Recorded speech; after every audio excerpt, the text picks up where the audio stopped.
popularity. Thank you. Mr. Speaker. Andrew Bailey. Thank you.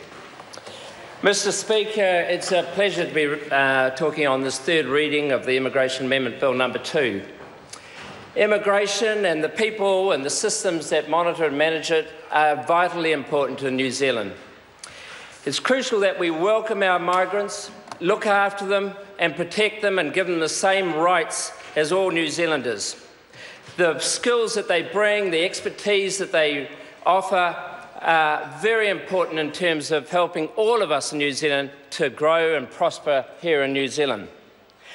They contribute directly in terms of not only their skills, but often with the capital and intellectual properties they bring. And of course, it's easy to understand why we're having this conversation and dealing with this issue.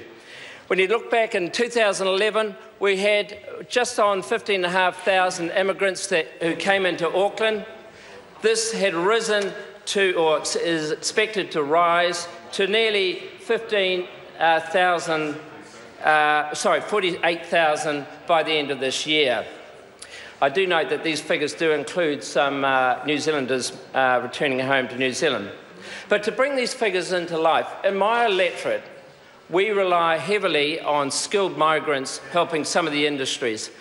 One of the most important industries in my electorate is the horticultural sector. We've got the cropping sector, which employs hundreds of people and roughly generates about 250 million of export sales a year.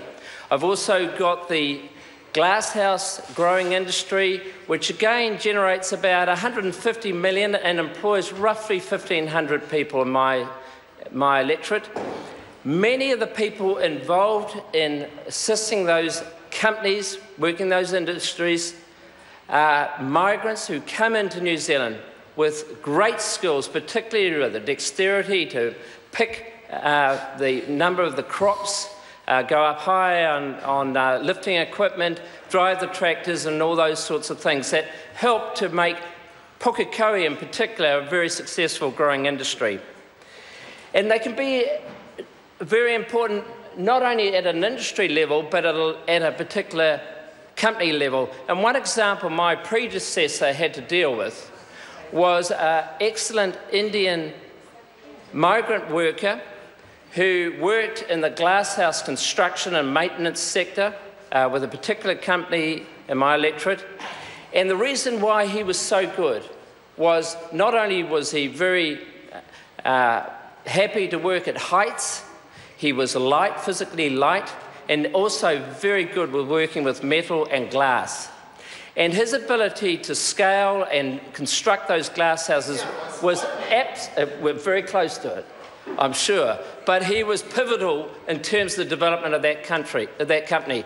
Unfortunately, by the time we got to hear about him, his visa had expired and he had to return overseas. But with the support of that employer, we managed to get that person back, and now that company has grown substantially. It is now not only working in New Zealand, but has successful operations in Australia, and is now a very successful company.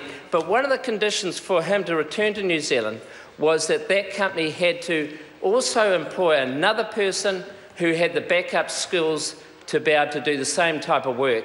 And that's a classic example where it was very helpful in terms of growing that New Zealand business. However, it's not always great outcomes that we can talk about, and this bill is obviously about dealing with some of those. Just two areas I want to talk about: international students who are often given work visas to work up to 20 hours a week, and also those migrants who come in under the essential skills category. And if either of those groups actually deal with or do something that breaches their consent conditions, then they're obviously liable for deportation. At the end of the day, there is an imbalance between those types of migrant workers working here legitimately and employers. And if there is an employer who wants to take advantage of them, there is a strong imbalance of power. And that imbalance of power is often demonstrated because when they come to renew their visa, they need the support of that employer. And that imbalance in power is something that this Act is seeking to deal with. The flip side of dealing with immigration is that the controls and procedures that we put in place under the terms of this Immigration Act must make sure that those migrant workers are protected and given the same rights as all New Zealand workers. At present, the Immigration Act offers no protection to migrant workers who work in accordance with their visa status. I just want to say that again. At present, the Immigration Act offers no protection to migrant workers who work in accordance with their visa status. At present, those employers who exploit unlawful migrant workers face heavy sanctions, but those persons who exploit lawful migrant workers are less severely penalised. It's interesting reading the impact statement to this bill and the case of the two masseurs therapists that came to New Zealand. What happened was those two ladies came here. The employment agreement that they were supposedly brought into New Zealand was provided to the Immigration Department. What happened as soon as they arrived in New Zealand, they were made to sign a much more onerous employment agreement, which meant that they were working between 6 and 7 days a week, up to 10 hours every day. They were actually forced to stay in the room and actually sleep on their massage beds, and they were paid a miserly $100 to $200 a week. And they were left in that invidious situation, so eventually they left their employer and sought employment elsewhere.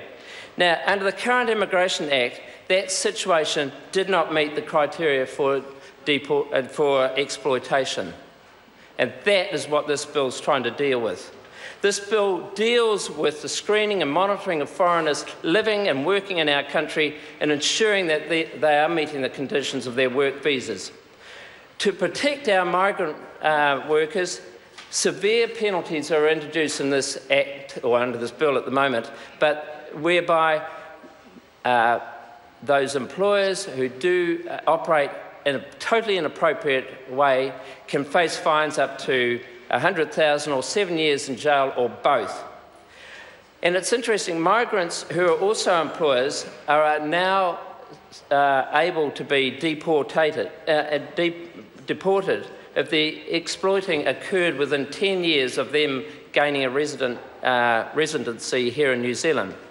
I note a comment in the Labour Inspectorate and Immigration Department report that it's common that many of the employers that do exploit migrant workers are themselves former migrants. And of course, this bill is dealing with that. The penalties reflect the seriousness of the exploitation offences and demonstrate the tough action that this government wants to undertake. We're not prepared to allow legal treatment of migrant workers to continue. The bill provisions will also encourage migrants to come forward if they're in invidious situations where they're finding that they have been exploited, under a situation where, by doing so, and if they collaborate with the Immigration Department, their current status is not going to be denigrated by coming forward to the immigration and letting the department know about these employers who are exploiting other people. We're also extending the power to search to not only deal with it in the workplace but at the home, but also what happens at the airport to make sure that we can get all the relevant documentation.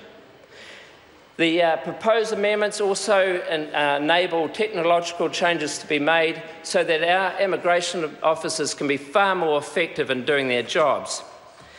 It's really important, particularly at airports, that we give our immigration officers the power to make sure the arriving passengers are subject to the due test, and that we can test and check the patterns and trends of what are happening with migrant flow, because it will lead to a better protection of our national borders.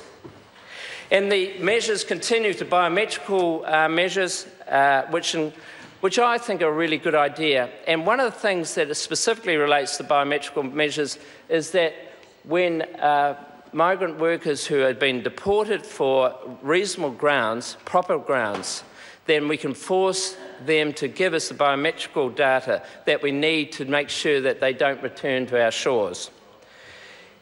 So, in my view, this is a great bill. It's seeking to deal with a significant problem. We like migrant workers coming into New Zealand, but we do want to make sure that they can have the same rights as New Zealand workers, and I commend this bill to the House. Thank you. Denise Roche. Thank you, Mr Speaker. I rise to take a call on the third reading of the